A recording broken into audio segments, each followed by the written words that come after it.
Hello, my name is Antonia Marmon, and I'm a Spanish teacher.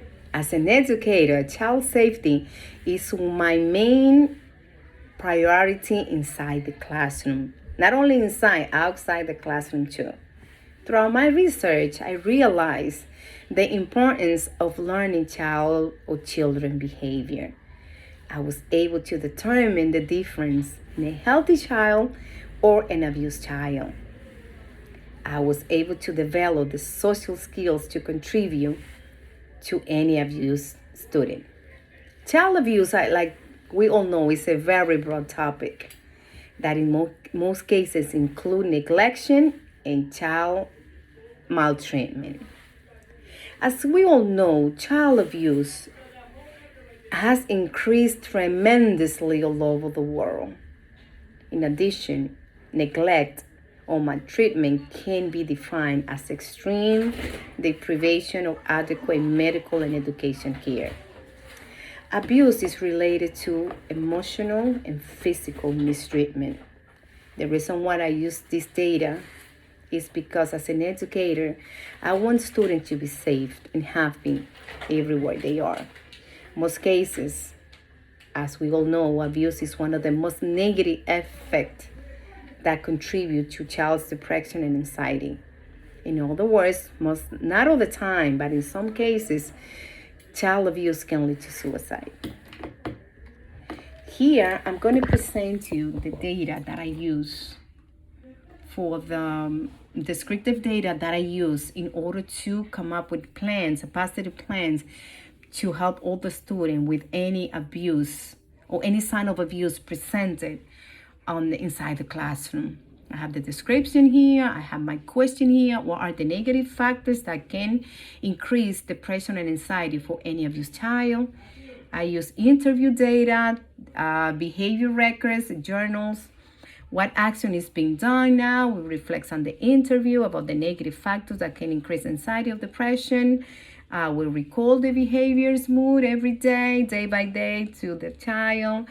What changes will bring improvement. I said that next semester, I asked the guidance counselor to interview the abused child in order to collect useful information to help the child to feel better. And what is the relationship between the current action and change found in this research? So I said by creating this interview, we will promote positive emotion reinforced by the abused child, talking about their own maltreatment. The research showed that talking about such experience may start off the recovery process that may increase the abused child feeling, self-esteem, that they can feel better. And then with the journals, the same thing, because the child can express everything they feel. So with those data, I think it's going to be very important so we can come up with plans in order to help any child. So in any action research, we need the help of the stakeholders. The stakeholders is a person or is a group of person that we have to communicate effectively. We have to have feedback from them, because like in every scenario, two heads together, they think better than one. So we got to get together, like family members or professionals involved, and any child abuse can be called as a stakeholder. So the data I collect with the child abuse was the interview, like I said before. I have the journals, I have the child behavior records, and then like one of my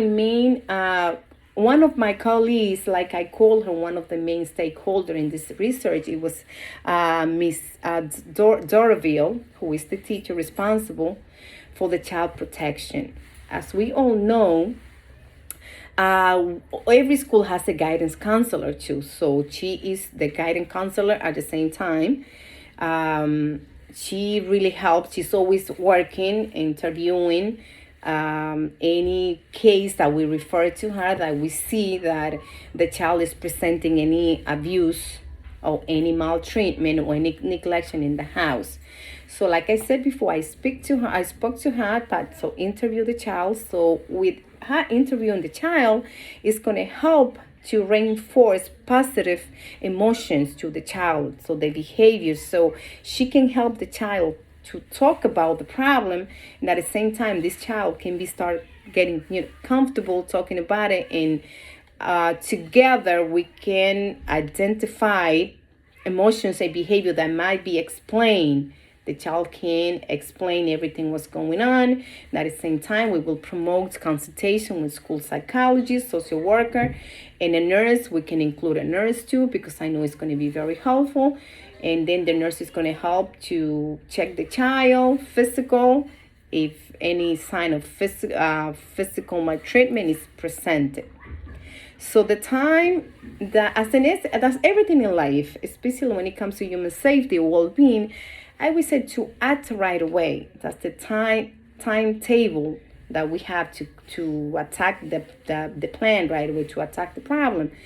I will ask Mr. Darrell to act as soon as possible, because like what we see today as an evidence cannot be an evidence tomorrow, because in some cases, like maybe it could be physical, can wash off quick. And we need to act quick as soon as possible, because we're talking about the child behavior, the child safety. So like I said before, the interview, the behavior records, and the journals are going to be my data, my vital data, in order to solve the problem as soon as possible.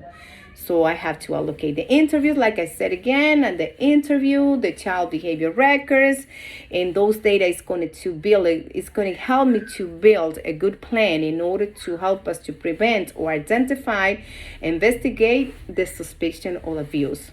All data are going to serve as valuable resources that we will know for building knowledge, promoting effective practice, and enhancing families and professional collaboration.